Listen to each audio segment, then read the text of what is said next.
So I want you to imagine a story for a second. Just picture the absolute, classic setup in your head. Okay, I am picturing it. You've got a steamy, totally unexpected one-night stand in a hotel room. Right, a total staple of the genre. Exactly. And then you've got a hilariously formal contract of consent scribbled on the back of a damp bar coaster. Oh, I love that. And of course, you have the ultimate genre staple, a surprise secret baby. Oh, yeah. If you hear those ingredients, I mean, it sounds exactly like a lighthearted, standard by the numbers romance, right? It really does. It sounds like the blueprint for a very specific kind of highly commercialized comfort food. Yeah. You look at that list of ingredients and your brain immediately thinks it knows exactly what meal you're about to be served. Totally. You expect like a breezy beach read. Right? It signals low stakes, high predictability, and a very straightforward emotional arc. But the story we are jumping into today for this deep dive completely shatters that expectation. It really, really does. It does not start with a meet cute. It doesn't start with a stolen glance across a crowded room or like a humorous misunderstanding. No, not at all. It begins with a harrowing, incredibly emotionally complex, and just suffocating escape from a psychologically abusive marriage. It's a massive tonal shift from what you'd expect. We are looking at Reckless by Elsie Silva. It is the fourth installment in her wildly popular Chestnut Springs series. Such a huge series right now. And the subtitle of this book is literally a small-town secret baby romance. Right, which sets up those exact expectations we were just talking about. But the source material we have in front of us sits at this really fascinating, friction-filled intersection of popular, well-worn romance tropes and some incredibly heavy, devastating real-world issues. And what's so fascinating here is how the author constructs, it's really a masterclass in using genre expectations as a delivery system for something much heavier. Yeah, much more profound. Exactly. And our mission in this deep dive is to unpack exactly how Elsie Silva manages this high-wire act. It really is a balancing act. We are going to explore how she balances what her own branding calls sassy, sexy romance with unflinching themes of trauma, female empowerment, and the reality of overcoming deep-seated family estrangement. And redefining modern masculinity, which is huge in this book. Yes, absolutely. She essentially uses these well-known, comfortable tropes as a Trojan horse. Oh, that's the perfect way to describe it. You think you're getting a simple secret baby romance. And to be clear, you do get that. You definitely get the bait. But you're actually signing up for a deeply psychological journey of emotional healing and the reclamation of a woman's shattered identity. Okay, so let's unpack this from the very first scene because it sets the psychological baseline for everything that follows. We really have to start there. We meet our protagonist, Dr. Winter Hamilton, though at this exact moment in the narrative, she is still going by her married name, Winter Valentine. Right, she's a 28-year-old ER resident. And the book opens with this explosive, claustrophobic, incredibly tense scene where she is frantically shoving clothes into an overfull suitcase. Just a completely chaotic moment. She is preparing to leave her wealthy, highly successful cardiothoracic surgeon husband, Rob Valentine. And the brilliance of this opening is that we don't just see her walking out the door in some, quick montage. No, we are right there in the room with her. We get a front row, real-time seat to the psychological warfare that makes her departure a matter of sheer emotional survival. It's suffocating to read. Rob is standing in the doorway of her bedroom. And we have to note that detail because Winter specifically mentions he forced her into the guest room rather than leaving the primary bedroom himself when their marriage fractured. Oh, wow. Yeah, that spatial dominance is key. He is whining. He is actively complaining about her taking shifts at what he calls a dingy little hospital in the country. Right. Chestnut Springs General. Exactly. He is entirely focused on how her career choices reflect on his status, claiming she never considered his opinion on whether he would want his wife taking this particular job. The sense of entitlement is just off the charts. He views her career not as her vocation, but as an accessory to his own prestige. He absolutely does. And here's where it gets really interesting because Silva doesn't just make Rob a generic, cartoonish bad guy. No, she gives us the deeply toxic, highly specific mechanics of his abuse. So why is Winter actually packing that suitcase? We find out through their argument that Rob actually groomed Winter's younger half-sister, Summer. Which is just, it's horrifying. He did this when Summer was his underage patient. If we connect this to the bigger picture of power dynamics, It is a profound betrayal on multiple levels. It's the ultimate abuse of trust. He used his immense power and authority as the older, established doctor who literally saved her life to foster a deeply unhealthy obsession in this vulnerable teenager. Yeah, because he was her heart surgeon, right? Exactly. He started sleeping with Summer on the down low the moment she turned 18, treating her like a dirty, shameful secret. It makes your skin crawl. But then, when he met Winter, who is the older, more appropriate sister, a fellow medical professional who wouldn't cost him his medical license or his social standing, he dropped Summer like a stone to marry Winter. And it didn't even end there. No, it got worse.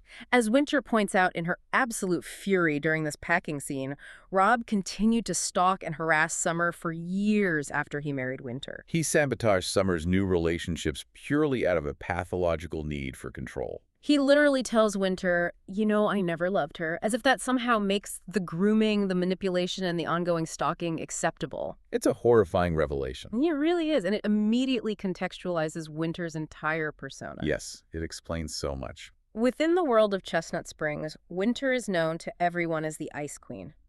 People view her as cold, distant, intensely unapproachable. But when you look at the psychological war zone she has been surviving, you realize that ice isn't a personality trait.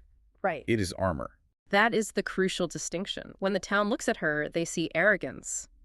But what they're actually looking at is a hypervigilant defense mechanism. And we have to look at her childhood to fully grasp this too. She grew up in what she describes as a domestic Cold War. Because of her dad, right? Yeah, her father, Kip, had an affair and got the family nanny pregnant, which resulted in her half-sister, Summer. What a mess. Kip then completely abdicated his emotional responsibilities, leaving Winter to deal with her bitter, overbearing mother, who demanded absolute perfection to mask the family's humiliation. So Winter was just caught in the crossfire. Exactly. Shutting down, becoming cold and unreadable was Winter's only survival mechanism. She learned early on that displaying emotion only gave the people around her ammunition to hurt her. Right. I was reading this section and I kept thinking about Winter's actual job as a doctor. It's exactly like creating a medical sterile field in an ER. Oh, I like that comparison. You know the process? You scrub in, you sanitize every instrument, you drape the area, you create this perfectly sterile, controlled environment so you can operate safely. Right, to prevent contamination. Exactly. As an ER doctor, Winter knows that a sterile field protects you from infection. It keeps the lethal contaminants out. But the tragic flip side of a sterile field is that it also isolates you from human touch. That is such a good point. You cannot be comforted in a sterile field. Anyone who enters it has to be scrubbed and gloved. Yeah. She completely sterilized her emotional life to survive Rob's endless manipulations and to survive her mother's crushing expectations. It kept her alive, but it left her entirely alone. That analogy perfectly captures her psychological state. She has sterilized her life to prevent further emotional infection. Solely. And Silver illustrates the insidious, pathetic nature of Rob's control through these brilliant, subtle details in the scene. A hair detail. Yes. In the middle of this intense argument where Winter is rightfully calling him out for grooming her teenage sister, what does Rob focus on? It's unbelievable. He complains about her hair. He literally points at her head and says, "I liked you better with lighter hair. This new color isn't as appealing. It looks dirty." I wanted to scream reading that part. She had recently gotten lowlights because being an exhausted medical resident meant she physically didn't have the time to keep up with the constant root touch-ups and purple shampoo required to maintain the silvery blonde aesthetic he preferred. Which is just mind-blowing. She is leaving him over profound moral bankruptcy and the destruction of her family, and he is critiquing her highlights. It shows exactly where his priorities are. But I love Winter's internal monologue in that moment because she stops seeing him as this terrifying authority figure and starts seeing him for what he is. Yes, the illusion breaks. She notes how he parts his hair to the side with this deliberate swoop to cover up his receding hairline. The comb-over. Yeah, the comb-over. She realizes that everything about him, from his comb-over to his complaints about her hair, is entirely performative. He views her as a luxury hood ornament, not a human being. Exactly. So she just zips up her suitcase, tells him she is completely indifferent to him, which is the ultimate insult to a narcissist, flips him the bird over her shoulder, and walks out the door. It is a triumphant, necessary exit, Mm. but we have to recognize how terrifying it is for her. Oh, definitely. Breaking out of that sterile, icy fortress leaves her completely exposed to the elements. She drives away into a blinding snowstorm, heading toward Chestnut Springs, white-knuckling the steering wheel. She's just trying to figure out how to repair her relationship with Summer after all this devastation. And this literal and metaphorical journey into the chaotic unknown leads her directly into the path of someone who operates at a completely opposite temperature. Yes. If Winter has spent her life as ice, the man she is about to collide with is pure fire. Okay, let's get right into the meet cute. Because the way this scene plays out totally subverts what you'd expect from a traditional romance novel meet cute. It's not your standard bumping into each other at a coffee shop moment. Not at all. She is driving terribly in the snow. She's stressed, he's braking erratically, and the person driving the truck behind her is Theo Silva. Who is quite the character. Now, Theo is a 26-year-old professional bull rider. He is the protege of Winter's brother-in-law, Red Eaton. And Theo finds her terrible driving highly amusing. He's just watching this unfold in front of him. When they finally arrive at the Wishing Well Ranch, he gets out of his truck, and because Winter is so deeply traumatized and defensive, she jumps out of her car ready to physically fight him. She is in full fight-or-flight mode. She has her keys wedged between her fingers like Wolverine claws. Ready for battle. And Theo's reaction isn't anger or intimidation. He immediately dubs her Tink short for Tinkerbell because she is tiny, incredibly ferocious, and completely ready to go to war in the snow. This initial encounter is a phenomenal piece of character dynamics. Silver is setting up a brilliant subversion of the traditional power structures we usually see in this genre. Yeah, let's look at the facts on paper here. Right. Winter is older, she is highly educated as a medical doctor, she comes from old wealth, and she is financially independent. But emotionally, she is completely shattered and rigidly defensive. Exactly. Theo, on the other hand, is younger. He's a daredevil athlete who rides 1,000-pound, incredibly dangerous bulls for a living, and he lacks her formal elite education. But he is the one who is incredibly emotionally grounded. Yes, he's highly perceptive and totally secure in himself. And he's surprisingly literate, which I loved. The Bridgerton reference. Yes. When she calls him incorrigible, he doesn't miss a beat. He literally says, "Great word. Very Bridgerton. I could roleplay the Duke if that's something you're into." It's so smooth. And when she is utterly shocked that this rugged cowboy knows Bridgerton, he casually mentions that he stole the books from his mom's teenage bank fodder. He's just totally unashamed. He is totally secure in his masculinity, and he completely disarms her icy defenses because he flat out refuses to take her coldness seriously. He doesn't see a threat. He sees a shield. He recognizes instantly that her anger is a protective mechanism, not a true reflection of her character. Right. Later, when his mentor, Rhett, warns Theo to back off because Winter is married, Theo just shrugs and says, "Married for now? Maybe." He's persistent. He is, but crucially, not in the way that ignores her boundaries. He's persistent in refusing to let her hide from life. And this entire dynamic culminates in the pivotal scene at the Rosewood Inn bar. A very important scene. They end up sitting together drinking añejo tequila.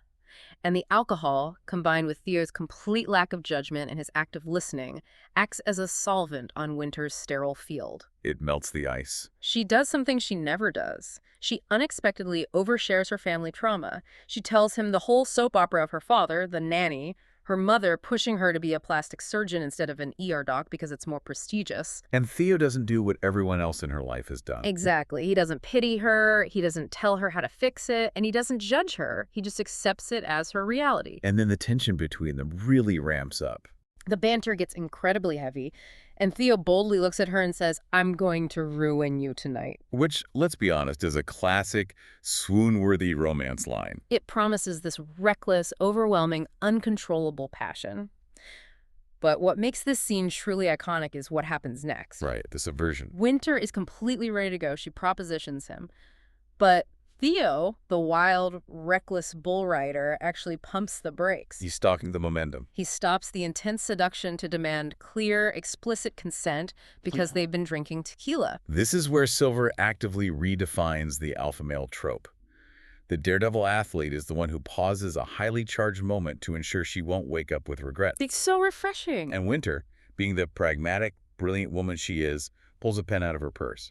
She flips over a damp bar coaster and literally writes out a contract. I, Winter, do legally swear that I am not too drunk to consent. And she signs it. Yeah. But crucially, she doesn't sign it Winter Valentine. No. She signs it Winter Hamilton, her maiden name.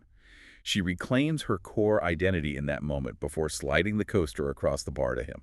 Okay, wait. I have to play devil's advocate here for a second. Go for it.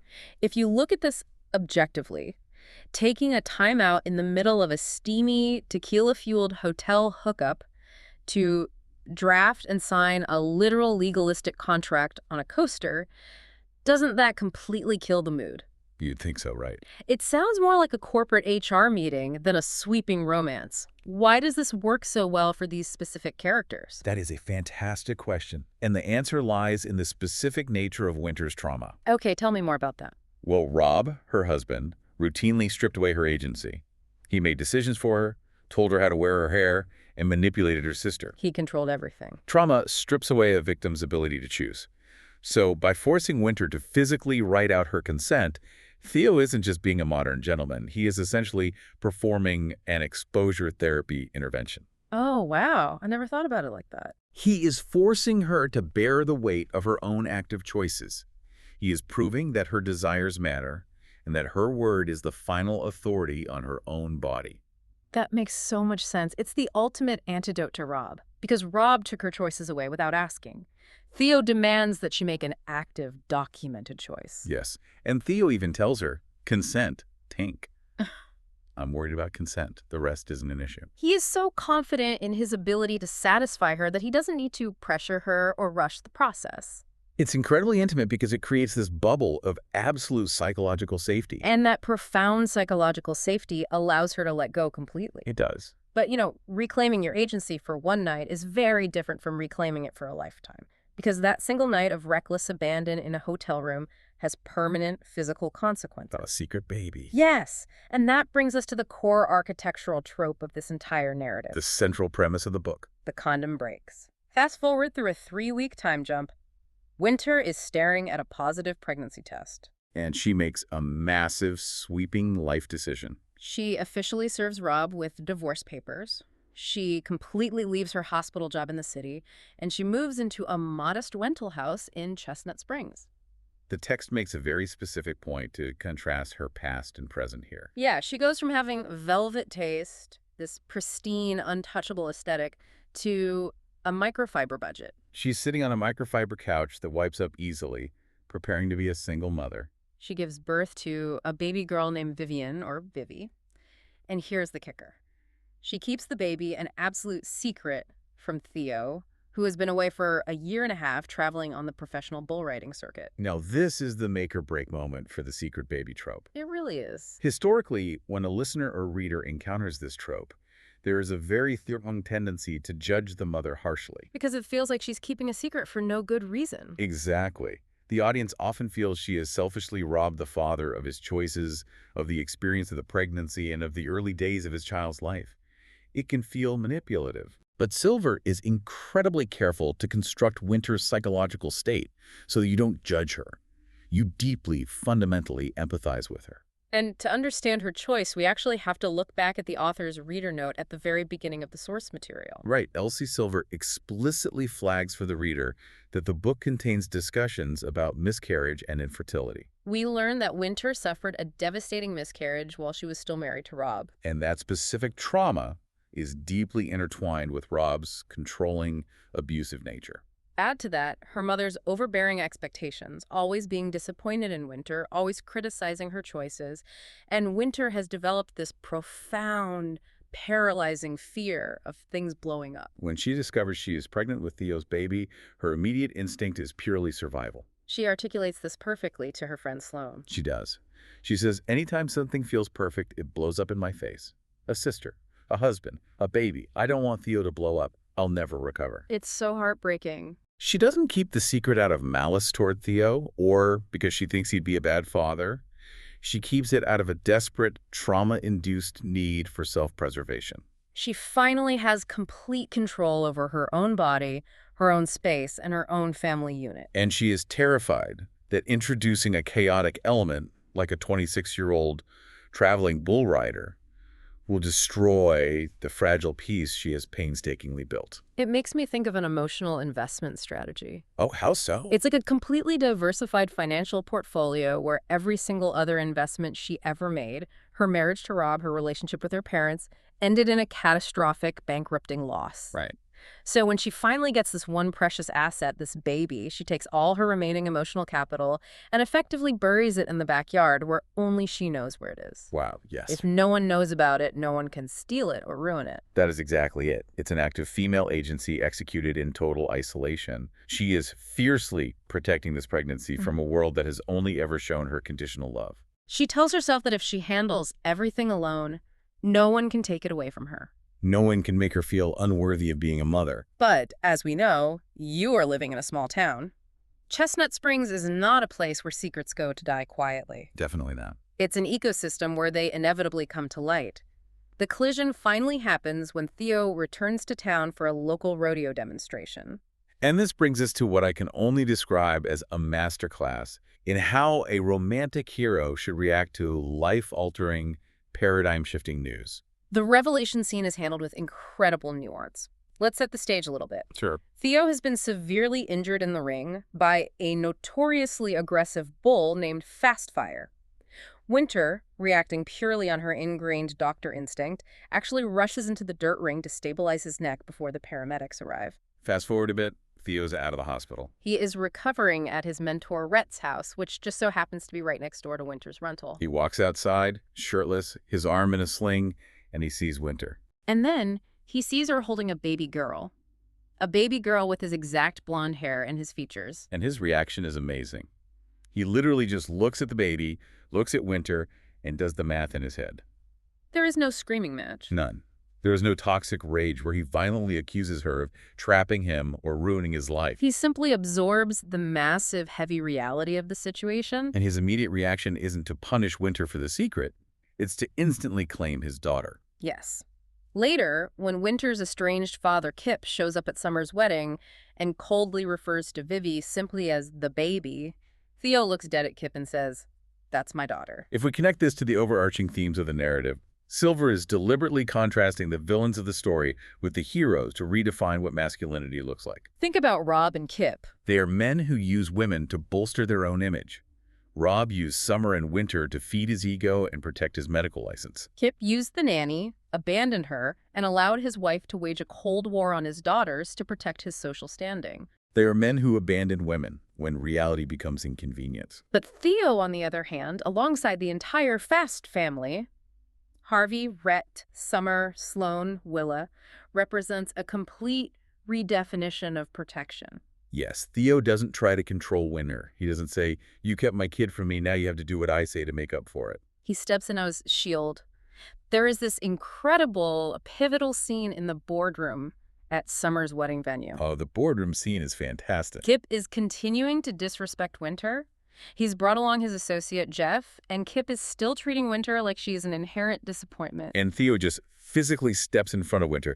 He uses his own body to block Kip's access to her. It's a powerful visual metaphor. Theo tells Kip, "Refer to my daughter again as the baby, like she doesn't have a name, and I'll lay you out." I cheered when I read that. And then, because Theo is essentially the rainmaker for the business Kip handles for the bull riding circuit, Theo fires Kip and Jeff right there in the boardroom, explicitly on Winter's behalf. He tells Kip, "You have some serious soul-searching to do if you think you deserve to stake some sort of claim on this woman as your daughter." He demands that Kip make amends with Dr. Hamilton. Dr. Hamilton, that detail is so crucial. He uses her professional title. Yes, he demands respect for her hard-won accomplishments, not just her role as a mother or a daughter, and the impact this has on Winter is absolutely staggering. It really is. I mean, think about it. Winter has spent her entire life believing she has to do everything alone because people inevitably abandon her. Her dad abandoned her to her mother's cruelty. Her husband abandoned his vows to groom her sister. So when Theo publicly defends her like this, without hesitation, how does that act as the ultimate antidote to her specific flavor of trauma? That's a great question for you, actually. Well, it shatters the core lie that her trauma has taught her to believe.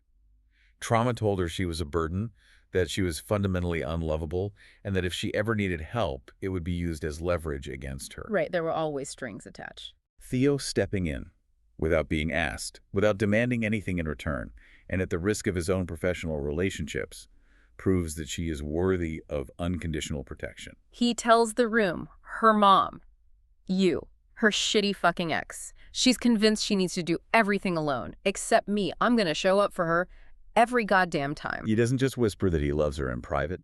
He provides irrefutable public proof of his loyalty. It allows her nervous system to finally begin to trust that safety might actually be possible. But healing is never a straight line, is it? No, it never is.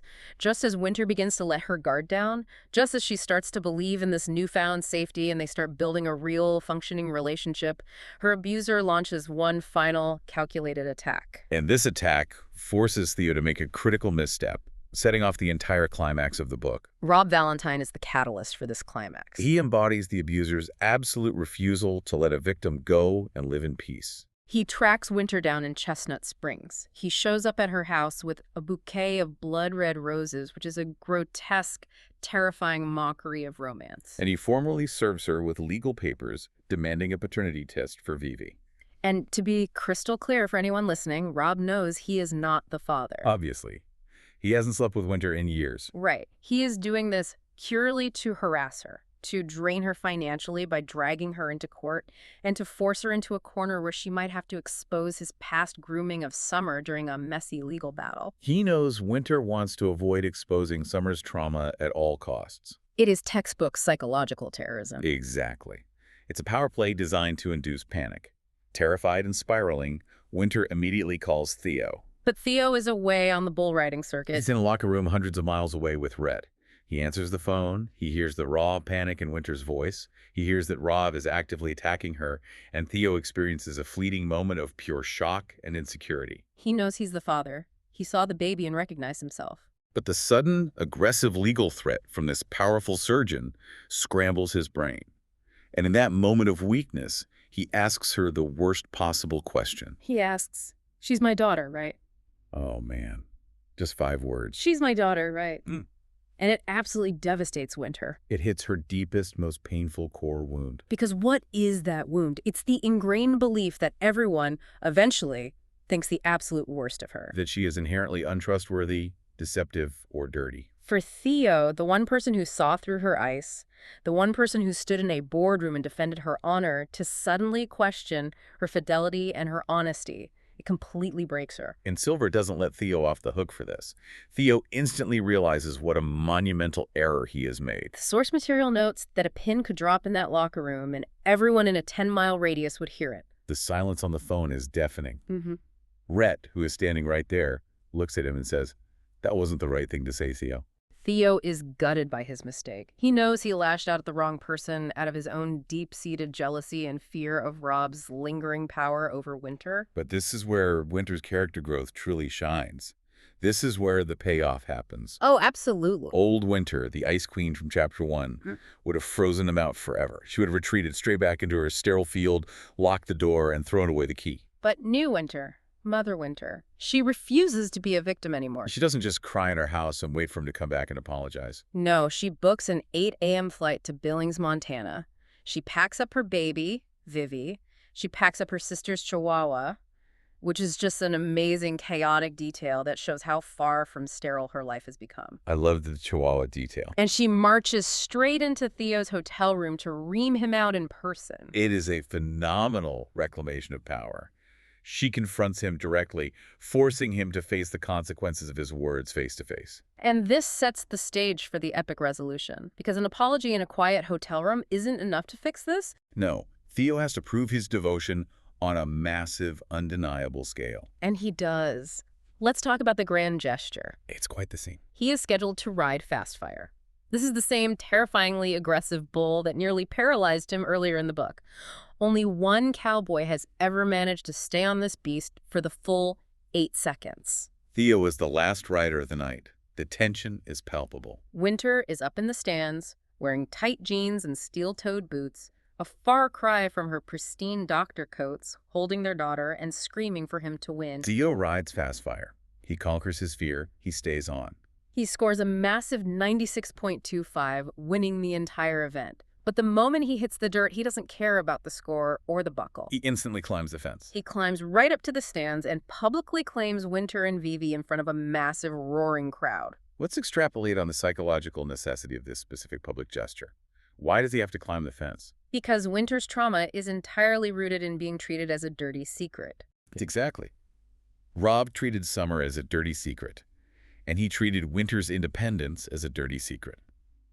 Kip treated his illegitimate daughter as a secret. The town of Chestnut Springs whispered about Winter, treating her trauma as a scandalous secret to be gossiped about. An apology in private wouldn't rewrite her brain's wiring. By climbing that fence, in front of thousands of cheering fans and cameras and shouting for her to come down to him, Theo is providing ultimate public validation. He is declaring to the world that she is not a secret to be hidden. She is the prize to be celebrated. It is the absolute rejection of the shame she has been forced to carry for 28 years. It's just beautiful. It perfectly counteracts everything she's suffered. And after he kisses her, they go back to the hotel, and he gives this incredibly vulnerable, emotionally intelligent speech. He tells her, "That night we were reckless, but God, I'd be reckless with you over and over again if it means ending up here." It wraps up their journey perfectly, tying the title of the book right into the emotional thesis. But Elsie Silver doesn't just leave her readers there. She leaves us with a few specific world-building treats at the very end of the source document that extend the Chestnut Springs universe and deeply reward the reader. Yes, the inclusion of extra materials in the back matter is a fascinating aspect of modern romance publishing. First, we get a recipe for Brazilian stroganoff. It's credited to a reader, Larissa, whose family makes it often. The ingredients list includes chicken breasts, butter, olive oil, garlic, onion, ketchup, soy sauce, mustard, and heavy cream. Okay, I have to say, ketchup, mustard, and heavy cream sounds like a wild, slightly chaotic flavor combo, but I trust the process. It's definitely unique. But from an analytical standpoint, why include a recipe in a romance novel? What is the actual purpose of this? It's about grounding the fictional, idealized world of Chestnut Springs in tangible, sensory reality. Oh, that makes sense. By providing a recipe that the characters might realistically eat, or that a fan shared directly with the author, it allows the reader to physically bring a piece of the story into their own home. You can cook this meal, smell the garlic and butter sizzling in your own kitchen. Exactly. And you feel a deeper parasocial connection to the characters, the author, and the broader community of readers who love these books. It breaks the fourth wall in a very comforting, domestic way. It extends the experience of the book beyond the final page. I love that. It builds community. It's like a book club you can eat. That's a great way to put it. And speaking of extending the experience, she also includes a sneak peek for the next book in the series, Hopeless, Which sets up the next couple. and it introduces us to Bo Eaton, who we saw briefly acting like a moody jerk during Winter's story, and Bailey Jansen. Bo is a traumatized military veteran known around Chestnut Springs as the Town Prince.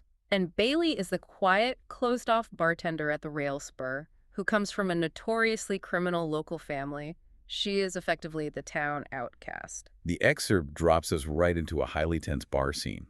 A drunk regular named Gary is harassing Bailey, insulting her family, and arrogantly saying she'd be out of work if he stopped drinking there. Bo, who has been quietly sitting at the end of the bar for 2 solid weeks drinking chamomile tea, which is a great detail for a rugged veteran, steps in. He doesn't just politely ask Gary to stop. He violently knocks both their beers to the floor to defend her. But Bailey doesn't swoon. She doesn't thank him for saving her. She's annoyed. She actually reaches right into Bo's pocket and confiscates his keys, assuming he's drunk. Which is such a fantastic setup. It totally utilizes the classic grumpy sunshine dynamic, or in this specific case, the town royalty versus town outcast trope. I mean, how does this sneak peek ensure the reader immediately buys the next book? It creates immediate friction and unresolved psychological tension. Because they clash immediately. Exactly.